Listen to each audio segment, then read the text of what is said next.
will be doing my presentation is on the mechanics of pole vault. I will pull up the presentation now. Oops, hold on. Is that now?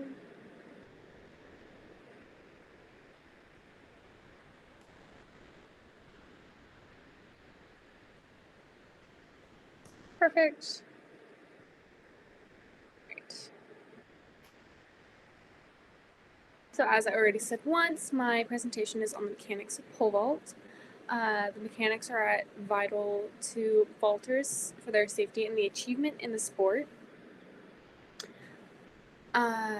Many people have watched track and field, whether it had been in the high school, collegiate, or professional level.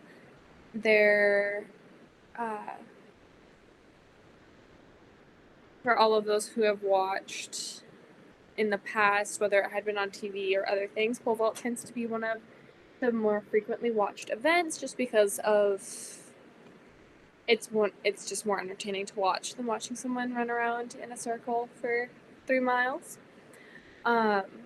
With that being said, I have been a pole vaulter for around 6 years, and I have been watching it since I was a small child.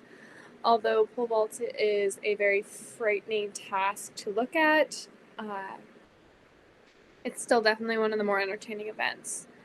There are 3 major steps for pole vault that should be known, and those are the approach, plant, swing, and finally the release.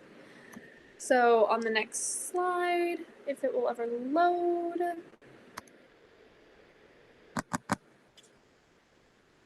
Oh, that skipped one too many. So here's just a general overview of all of the steps that I was just talking about. This first step is the approach. This transition is into the plant. Obviously here is the swing, and finally there's the release. So the approach is very important. It helps the vaulter stay very consistent in the distance that they stay away from the pit. So if you've ever watched the event, they will consistently take a set number of steps, and they normally consider those lefts. So you count your left foot only in those events. But when it comes to the approach, it's the 2 major pieces of that is your stride length and your speed. And if either of those alter, you can come short from vaulting on the pit and cause some serious problems later. Whether you slow down, you might not even make it into the pit and you will fall backwards, which is a huge safety hazard. Or if your stride lengths are too big, you'll stretch out and you'll come in short and you can hurt your shoulders, or you can be farther away, just all based off of how tired you are.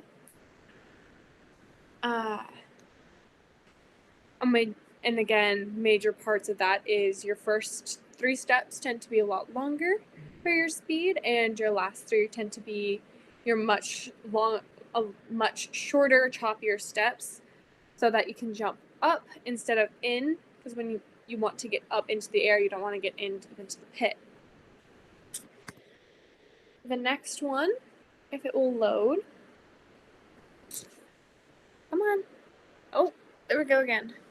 Next is the plant. There are 2 different types of plants that you will traditionally see.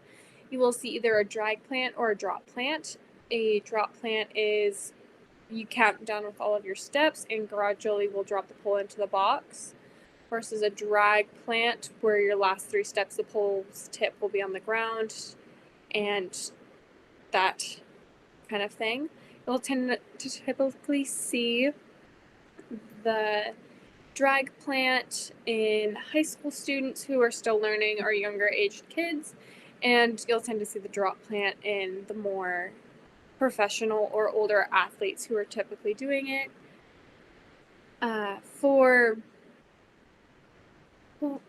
So main gist of the plant is to allow the vaulter to get into the air and bend the pole to slow down the vault in general.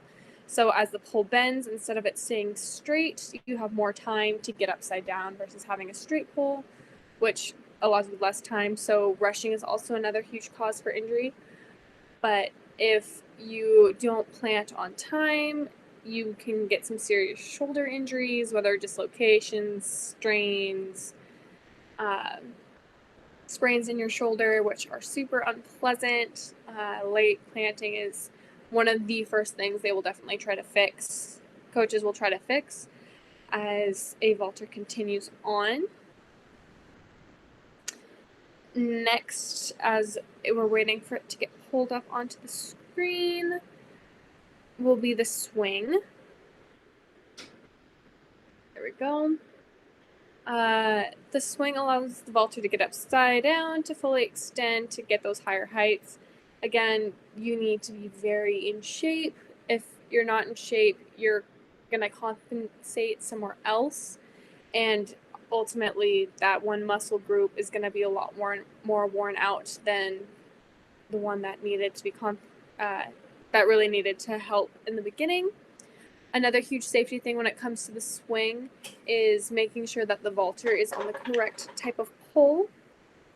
If the vaulter is on the wrong type of pole, the pole will either snap, and I'm guarantee you many of you have seen videos of when the poles snap. It is not something that is fun to watch, and it really shakes up a vaulter after they are in the tradition of snapping a pole.